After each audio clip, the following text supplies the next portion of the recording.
आकाशवाणी गोरखपुर से प्रादेशिक समाचार।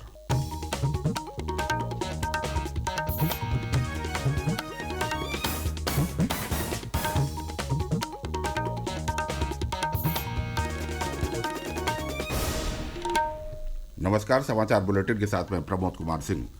पहले मुख्य समाचार। प्रदेश में लागू होगी नई आबकारी नीति, 57 जिलों में खुलेंगे साइबर थाने। ज्ञानवापी मामले में चल रही 5 याचिकाएं खारिज। हाईकोर्ट ने वाराणसी की अदालत को 6 महीने में मुकदमे की सुनवाई पूरी करने का दिया आदेश। काशी तमिल संगमम के दूसरे चरण में शामिल होने के लिए तमिल श्रद्धालुओं का दूसरा दल पहुंचा वाराणसी। और बस्ती में आज से शुरू होगा सांसद खेल महाकुंभ। भाजपा के राष्ट्रीय अध्यक्ष जेपी नड्डा और मुख्यमंत्री योगी आदित्यनाथ करेंगे उद्घाटन।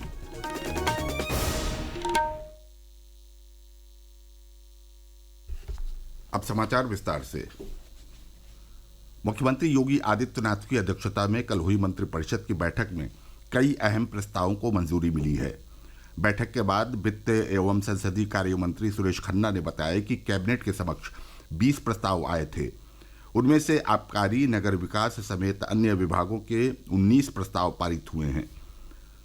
सुरेश खन्ना ने बताया कि सुप्रीम कोर्ट के निर्णय के मुताबिक जो न्यायिक अधिकारी 30 तारीख को रिटायर हो रहे हैं, उनकी वेतन वृद्धि की डेट 1 तारीख प्रस्तावित है। उन्हें वेतन वृद्धि तो नहीं, लेकिन पेंशन में प्रमोशन लाभ दिया जाएगा। इस संबंध में आया प्रस्ताव पारित हो गया है। आबकारी राज्य मंत्री स्वतंत्र प्रभार नितिन अग्रवाल ने बताया कि आबकारी नियमावली में बदलाव किया गया है। इसके अलावा नई आबकारी नीति का प्रस्ताव भी पारित हुआ है। ये पॉलिसी 1 अप्रैल 2024 से प्रदेश में लागू की जाएगी। वित्त एवं संसदीय कार्य मंत्री ने बताया कि प्रदेश में बढ़ते साइबर क्राइम को देखते हुए सभी 75 जनपदों में साइबर थानों की आवश्यकता महसूस की जा रही थी। 18 मंडल मुख्यालयों में पहले से ही साइबर थाने मौजूद हैं। अब बाकी बचे 57 जनपदों में भी थाने स्थापित करने का बड़ा निर्णय लिया गया है। इन साइबर थानों की स्थापना पर सरकार पर लगभग 1 अरब 27 करोड़ 24 लाख 51 हजार रुपये से अधिक की धनराशि का व्यय भार अनुमानित है। इसके अलावा एसजीपीजीआई में पीडियाट्रिक सेंटर के निर्माण के प्रस्ताव और मंडी नियमावली में संशोधन के प्रस्ताव को भी मंजूरी मिल गई है। इलाहाबाद हाईकोर्ट ने कल ज्ञानवापी मामले में अपना फैसला सुनाया। फैसले में हाईकोर्ट ने पोषणीयता और एएसआई सर्वे के मामले में दूसरे पक्ष की आपत्ति को लेकर दाखिल 5 याचिकाओं को खारिज कर दिया।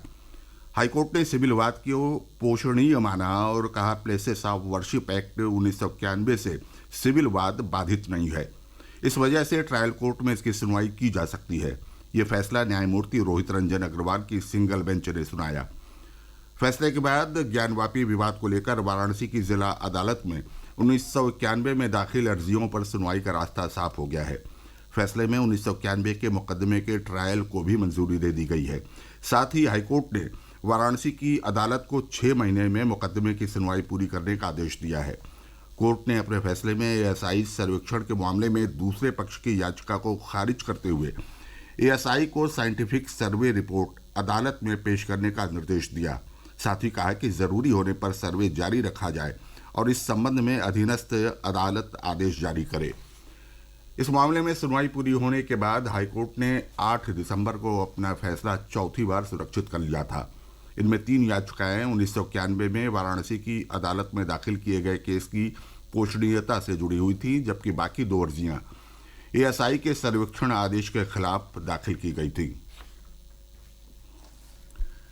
काशी तमिल संगमम के दूसरे चरण में शामिल होने के लिए तमिल श्रद्धालुओं का दूसरा दल यमुना कल वाराणसी पहुंचा। प्रदेश सरकार के मंत्री रविंद्र जायसवाल ने मेहमानों का स्वागत किया। दूसरे दल में शामिल अध्यापक एकेडमिक कार्यक्रम में बीएचयू के अध्यापकों से रूबरू होंगे। बीएचयू द्वारा एकेडमिक कार्यक्रम का आयोजन आज नमो घाट पर किया जाएगा। इससे दोनों राज्यों के ज्ञान का संगम देखने को मिलेगा। इसके अलावा अध्यापकों का दल विश्वनाथ धाम, काल भैरव मंदिर, सारनाथ, हनुमान घाट सहित गंगा आरती का दर्शन करते हुए प्रयागराज और फिर अयोध्या भी भ्रमण कर जाएगा। केंद्र ने कोविड संक्रमण के मामलों में वृद्धि और देश में नए वेरिएंट के मामले का पता चलने के बीच राज्यों और केंद्र शासित प्रदेशों को लगातार निगरानी बनाए रखने के लिए कहा है। केंद्रीय स्वास्थ्य सचिव सुधांशु पंत ने राज्यों को लिखे एक पत्र में कहा कि बीमारी के प्रसार के खतरे को कम करने के लिए अपेक्षित सार्वजनिक स्वास्थ्य उपाय और अन्य व्यवस्थाएं करनी चाहिए। प्रादेशिक समाचार आप आकाशवाणी गोरखपुर से सुन रहे हैं। ये समाचार बुलेटिन हमारे YouTube channel AIR news Gorakhpur और ट्विटर हैंडल AIR न्यूज़_GKP पर भी उपलब्ध है। भाजपा के राष्ट्रीय अध्यक्ष JP नड्डा और मुख्यमंत्री योगी आदित्यनाथ बस्ती में आज से शुरू होने वाले 10 दिवसीय सांसद खेल महाकुंभ का उद्घाटन करेंगे।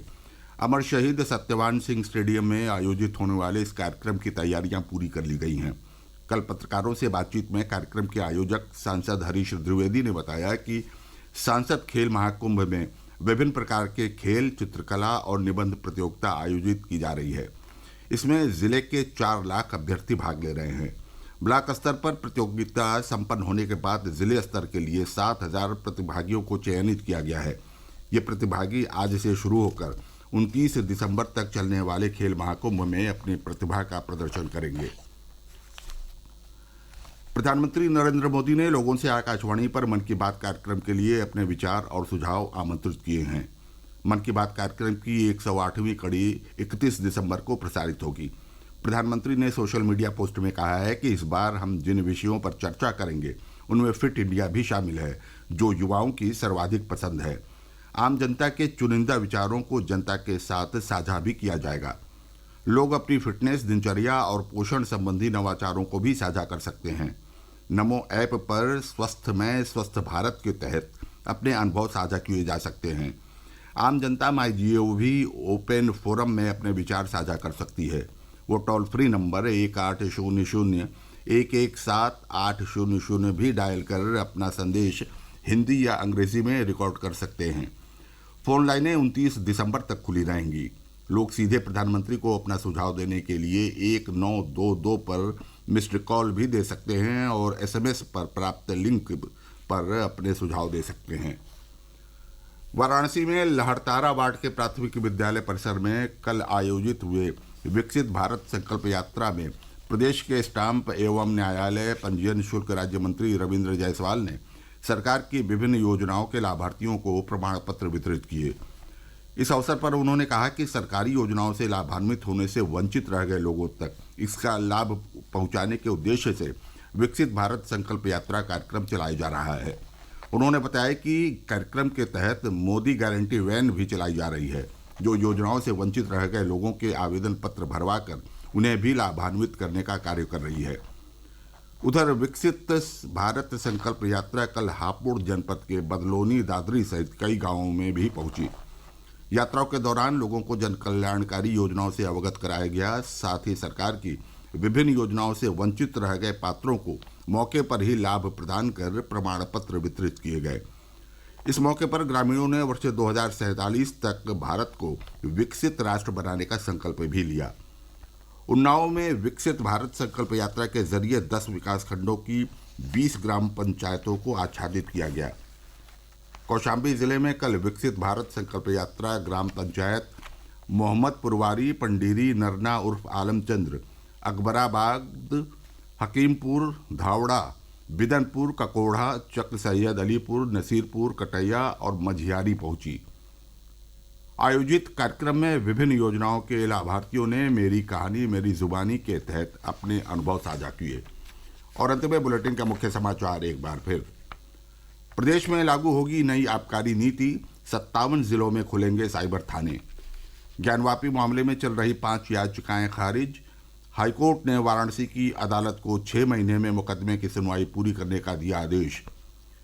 काशी तमिल संगमम के दूसरे चरण में शामिल होने के लिए तमिल श्रद्धालुओं का दूसरा दल पहुंचा वाराणसी। और बस्ती में आज से शुरू होगा सांसद खेल महाकुंभ। भाजपा के राष्ट्रीय अध्यक्ष JP नड्डा और मुख्यमंत्री योगी आदित्यनाथ करेंगे उद्घाटन।